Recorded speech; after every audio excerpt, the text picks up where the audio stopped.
नमस्कार दोस्तों, स्वागत है आप सभी का हमारे इस चैनल पर। दोस्तों, आज के इस वीडियो में हम लोग पढ़ेंगे भारत में अंग्रेज़ों का आगमन, या फिर आप कह सकते हैं भारत में ब्रिटिश ईस्ट इंडिया कंपनी का आगमन।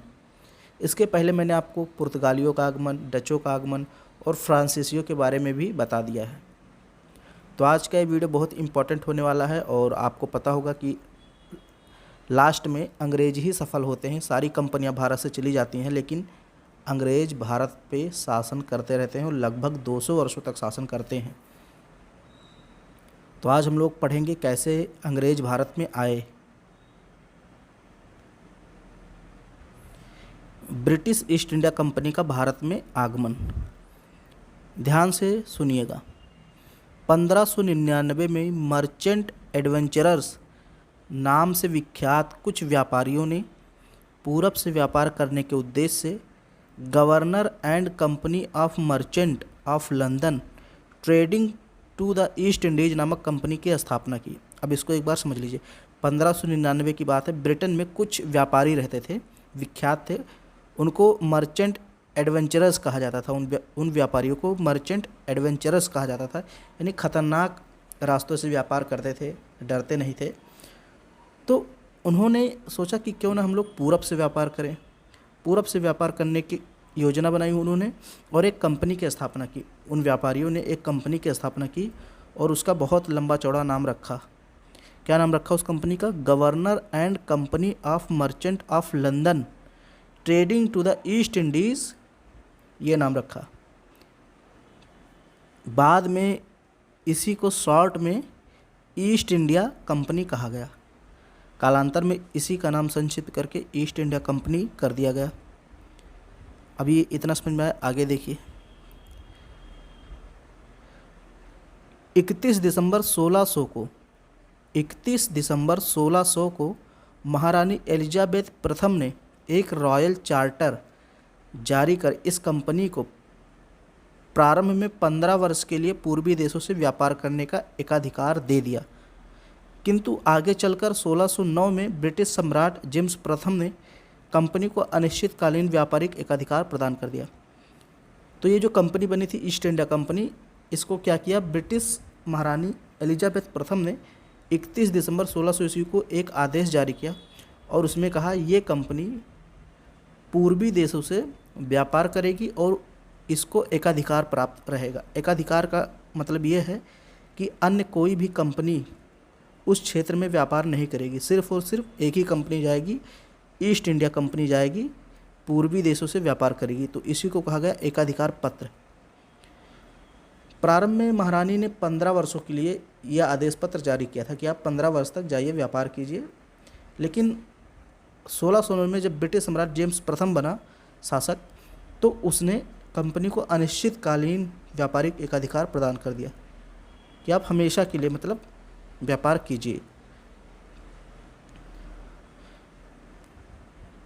आगे देखिए, 1608 में इस कंपनी ने भारत के पश्चिमी तट पर सूरत में एक फैक्ट्री खोलने का निश्चय किया था। तब व्यापारिक कंपनी ने कैप्टन हॉकिंस को जहांगीर के दरबार में शाही आज्ञा लेने के लिए भेजा।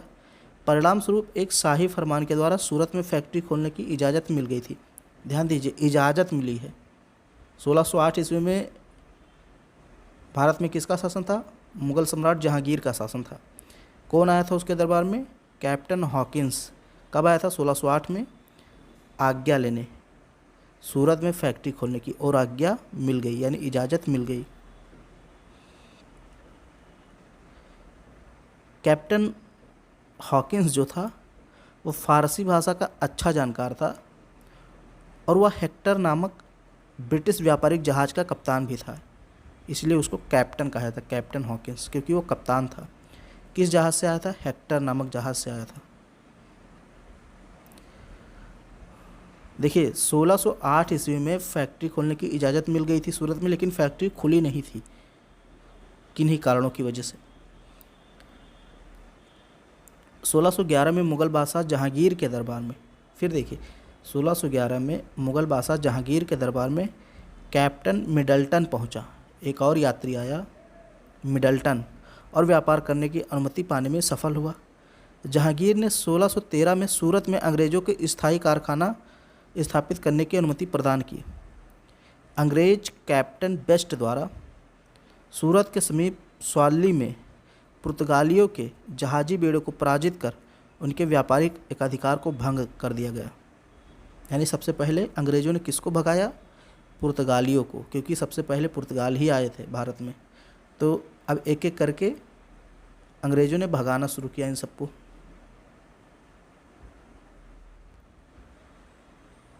सोलह सौ 15 में इंग्लैंड के सम्राट जेम्स प्रथम का एक दूत सर टॉमस रो जहांगीर के दरबार में आया।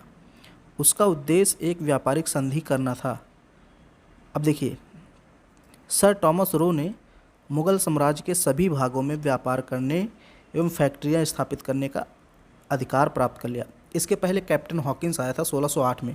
उसने सिर्फ और सिर्फ सूरत में फैक्ट्री खोलने की इजाज़त मांगी थी और मिल गया था उसको इजाज़त। लेकिन ये जो टॉमस रो है 1615 में जो आया, इसने मुगल साम्राज्य के सभी भागों में व्यापार करने की अनुमति मांगी और फैक्ट्री खोलने की अनुमति मांगी और इसको भी अनुमति मिल गई। 1623 तक अंग्रेज़ों ने सूरत, आगरा, अहमदाबाद, मसूलीपट्टनम और भड़ोच में अपनी व्यापारिक कोठियाँ स्थापित कर ली। दक्षिण भारत में अंग्रेज़ों ने अपनी पहली व्यापारिक कोठी कब स्थापित की थी? 1611 में। कहाँ? मसूलीपट्टनम में। तो इसको याद रखिए, दक्षिण भारत में, या हम अगर आपसे पूछे भारत में सबसे पहले व्यापारिक कोठी अंग्रेज़ों कहाँ स्थापित की, तो मसूलीपट्टनम में। कब? 1611 में। अगर दक्षिण भारत में पूछे तब भी यही आंसर होगा। तत्पश्चात 1639 में मद्रास में व्यापारिक कोठी खोली गई। 1639 में मद्रास में।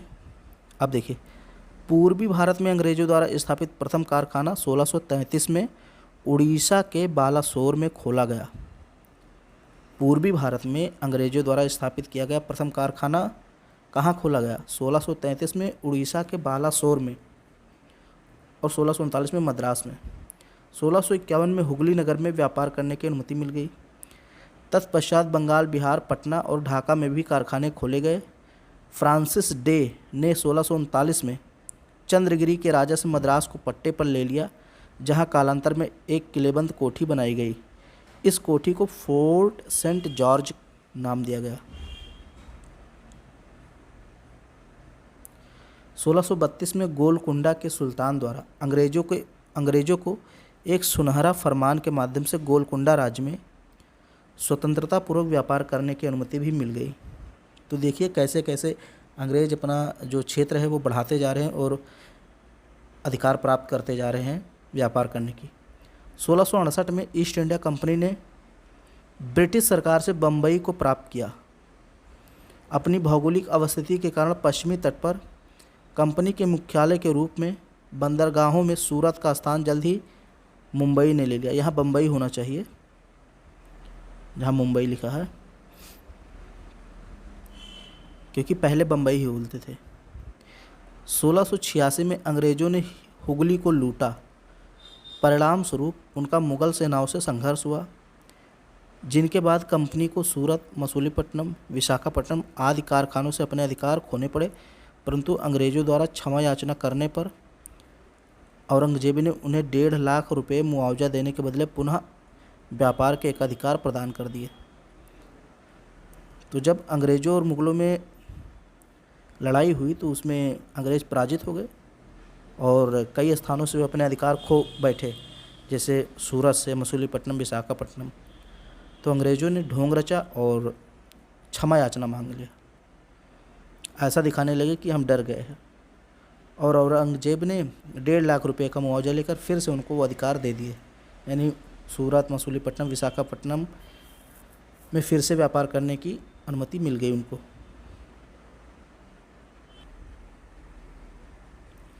1691 में जारी एक शाही फरमान के तहत एक मुश्त वार्षिक कर के बदले कंपनी को बंगाल में सीमा शुल्क से छूट दी गई। 1698 में अजीमुस्सान द्वारा अंग्रेज़ों को सुल्तानती कलिकाता और गोविंदपुर नामक 3 गांव की जमींदारी मिल गई। इन्हीं तीनों को मिलाकर जॉब चौरनॉक ने कलकत्ता की नींव रखी। ये क्वेश्चन पूछा जाता है अक्सर प्रतियोगी परीक्षाओं में कि कलकत्ता को किसने स्थापित किया? जॉब चार्नॉक ने। 3 क्षेत्र थे, सूतानाती, कलकत्ता और गोविंदपुर, इन तीनों को मिलाकर कलकत्ता बना था। कंपनी की इस नई किलेबंद बस्ती को फोर्ट विलियम कहा गया। सबसे पहले कलकत्ते का नाम क्या था? Fort William. इस किलेबंद बस्ती के सुचारू प्रशासन के लिए एक प्रेसिडेंट और काउंसिल की व्यवस्था की गई और चार्ल्स आयर को प्रथम प्रेसिडेंट नियुक्त किया गया। ये भी क्वेश्चन पूछा गया है, चार्ल्स आयर को प्रथम प्रेसिडेंट नियुक्त किया गया। कलकत्ता को अंग्रेज़ों ने 1700 में पहला प्रेसिडेंसी नगर घोषित किया और कलकत्ता 1774 से 1911 तक ब्रिटिश भारत की राजधानी भी रही थी।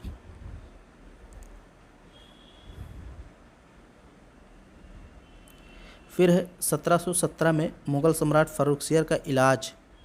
देखिए 1717 में मुग़ल सम्राट फ़र्रुखसियर था, उसका इलाज कंपनी के एक डॉक्टर विलियम हैमिल्टन द्वारा किए जाने से फ़र्रुखसियर ने कंपनी को व्यापारिक सुविधाओं वाला एक फरमान जारी किया। मतलब बीमार हुआ था फ़र्रुखसियर, कोई रोग उसको हो गया था, बीमारी हो गई थी और उस बीमारी को एक अंग्रेज़ डॉक्टर ने ठीक कर दिया जिसका नाम था विलियम हैमिल्टन। और इस पर फ़र्रुखसियर प्रसन्न होगा कि आपने हमारी बीमारी ठीक की है, तो उसने खुशी खुशी में एक फरमान जारी कर दिया, एक आदेश जारी कर दिया और क्या कहा, इस फरमान के अंतर्गत एक निश्चित वार्षिक कर यानी 3000 रुपये वार्षिक दे करके आप निःशुल्क व्यापार कर सकते हैं। कहाँ? बंगाल में। बम्बई में कंपनी द्वारा ढाले गए सिक्कों के संपूर्ण मुग़ल साम्राज्य में चलाने की आज्ञा भी मिल गई। यानी बम्बई में अंग्रेज़ जो सिक्के ढालते थे वो संपूर्ण मुग़ल साम्राज्य में मान्य हो गए।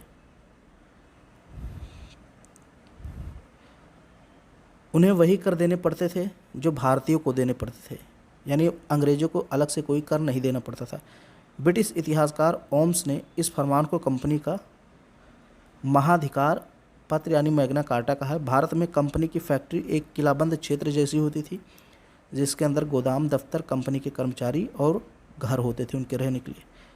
तो ये मैंने आपको बताया कि अंग्रेज़ भारत में कैसे आए और किन किन क्षेत्रों पर उन्होंने अधिकार किया, कैसे उन्होंने फरमान प्राप्त किया, कहाँ कहाँ पर उन्होंने अपनी व्यापारिक कोठियाँ खोली, कब कब खोली।